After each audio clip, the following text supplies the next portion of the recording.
Hi, Clay from Popel's Backyard Farm.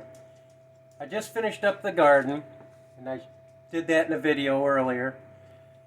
We did this video of setting up the incubator this morning.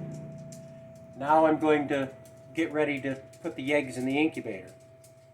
So what I do is I have this little chart for May and June. Starts with the 19th, which is today. I start and set up, and then I count the 15 days where I stop the turning of the eggs, quail eggs. If they were chicken eggs, it'd be you stop turning them on the 18th day and they hatch out on the 21st day.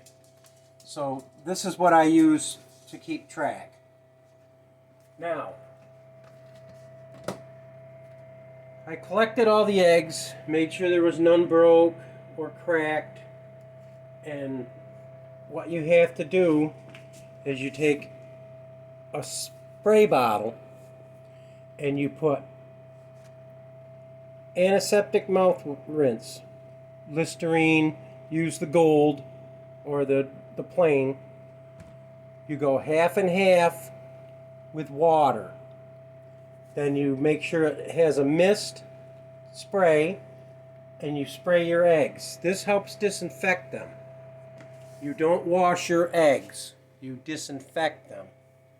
So now that I've got the incubator up to temperature and I've sprayed the eggs and they've sat for probably about 20 minutes to dry, I will now fill the incubator. And when I get it full, I'll show you what's going on with the rest of this.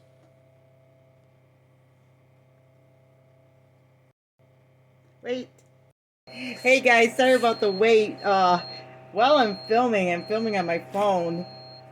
My niece is messaging me on Facebook about an activity that's happening in our area that they have social distancing in and different things like that, and everybody's worried about how they're going to go, and it's just kind of a crazy time. It's an auction. It's an animal auction, but everyone has to wear masks, and you can't go if you're not bidding. No kids. No kids, and you have to sit outside. You can't sit in the tent. It's just different. Everything's different. Uh-oh, I just dropped that. I hope I didn't break anything. Did I break? Nope. You can't put it in front of my face, honey. Sorry, I can't Mom. see when you do that. You do that an awful lot. He's trying to look at it. I put the camera between him and the egg, yeah. I understand you want to see, but I want to see too. So anyway, so that's why all of a sudden you guys heard me saying, wait. Because we're trying to figure out what's going on. It always happens. I don't know if any of you guys film with your phone. But while you're trying to film, it always seems like at times people try to phone you or have an important message. Well, every time you're doing something, somebody calls. So yeah, it's just fine. It works. But we're doing something different. We're going to get another piece of equipment this week, so we'll talk to you guys more about that later. Now, when you put eggs in the incubator, make sure you put them point side down. That goes for duck eggs, chicken eggs, goose eggs, quail eggs. Always want to put them point side down. And the use of the spray, you also use it for chicken eggs or whatever. It's antiseptic. This will be one carton, and I had another carton I got to put in yet. And what's the deal just mentioned about the moisture? Because this is important, I think, when people go to... Humidity. They need the humidity more at the end. If you run out of water for a few hours, it's not going to hurt them, but you really need to... this incubator, the alarm goes off, so you know you've got to put water in it for the humidity. But and don't you help them out or you'll cripple them too. Yes, don't help them out of the eggs. So you're not really helping them. And there's no reason to do an autopsy or any of that. If they can't get out of the egg themselves, they weren't strong enough to do it in the first place. Yeah. Just let nature take its course. So how many eggs are going to be in here total? 102. I have more eggs than that, but you want to use your freshest eggs, and these are only within 3 days old. So we're I bringing, have to have that carton, honey. so we're bringing the older eggs to his brother-in-law who likes to eat them. I have to get on this side so Oh that yeah. Here you go, guys. That was Clay's head. I can get to the eggs. This is live action, right? You can pause it until I get it all together, though. Okay. Well, I thought maybe some people never saw a quail egg and would like to see what a quail egg looks like. This incubator, each one of the trays will hold 4 eggs in each little thing. And you use the same tray and put 1 chicken egg in the center of them, too. That's the nice thing about this tray. I have another incubator where you have just quail egg trays And Clay, and just chicken egg trays. I'm sorry, Clay has hatched out emus and I never hatched the chicken. emus. Oh, you didn't hatch your emu No, I eggs? bought the chicks. Okay, so he bought chicks. I'm sorry, I thought you hatched emus. No, This was before me. I raised the emus. He's had pheasants, peacocks. He probably hatched just, well, the only thing probably didn't hatch out was your emu, probably, It huh? was probably the only thing I've never hatched. I've hatched geese, Pheasant. ducks, turkeys, peacocks. I guess anything. Put a smaller egg in that one. Clay's like, in this area, he's like... These are jumbo Katornik. The eggs are a little bit bigger than what they should be for this incubator, but they'll still fit. Clay's like the bird man in this area, in our little country town. A lot of times people will come and they'll pull in and say, do you want these turkeys? Or, you know, like, that's how we got the turkeys. Or they'll ask him if they can buy stuff, or they'll call him and ask him questions. Or if he goes to the auction, they have lots of questions. But he knows a lot about all kinds of animals, but a lot of times, like... Well, I try to help people out. I mean... yeah, right. It's always going to be helpful to other people. Or people will, you know... That's why we got messages. You guys got any turkeys? You got any of this? You got any... Yeah, I sold the turkeys a couple of weeks ago. And what the biggest thing about selling anything is as soon as you sell it, everybody wants it. Yeah, that's You can have it for 6 months and nobody ever wants them until you sell them. Then everybody wants them.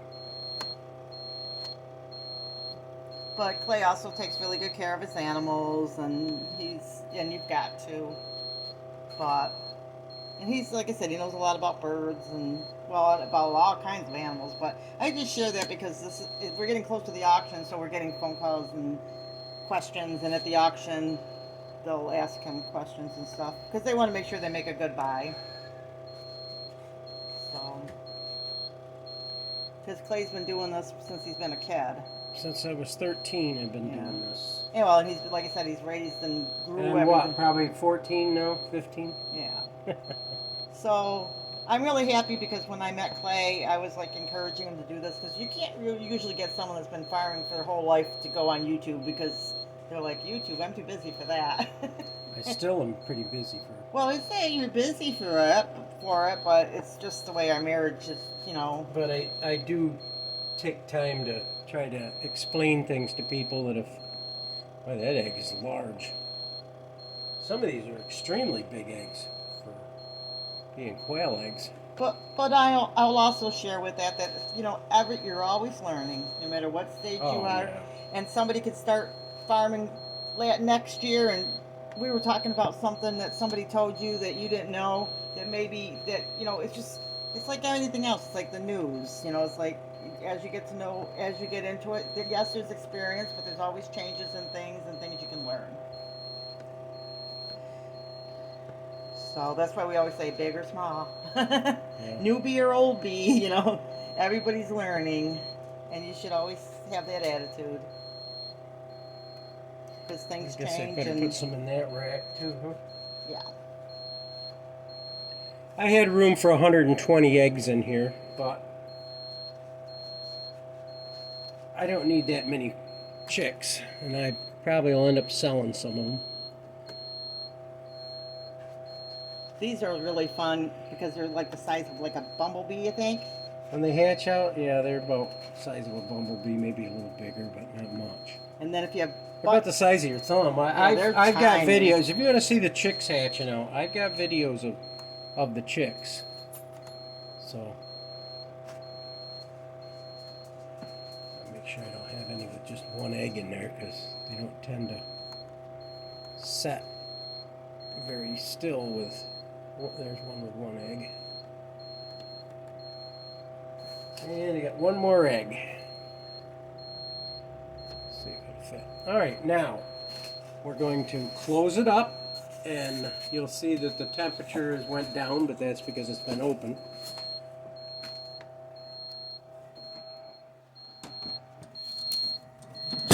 And that alarm has been driving us crazy throughout this whole video. As soon as this goes back up to 40, it'll stop. And it won't take long for that 30.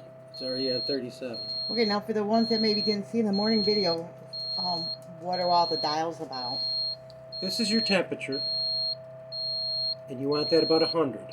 Whether you're raising chickens or ducks or whatever, about 100 degrees. This is your alarm for your humidity. It should be shutting off any time now. It's up to 43. As it goes up, the alarm will stop. You can hear it slowing down now. This is your timer for your automatic turner. Once this gets to 0, it'll rock back and forth, and then for 15 seconds, and then it'll stop and wait for another 2 hours. This is your day count. There's a way of resetting this to 0, but I'm not going to mess with it. I've got my chart, and that lets me know when, and the alarm lets me know when to add water. So I mean, that's pretty much all it is.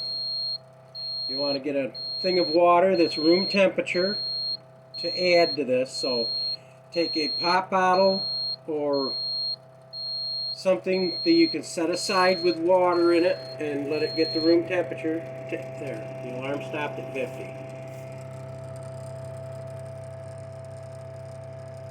And all these will do is keep rocking back and forth. And when we get to hatch day, we'll do another video for you. Alright, this is Clay from Popel's Backyard Farm saying, remember, big or small, you too can be a backyard farm. Bye-bye.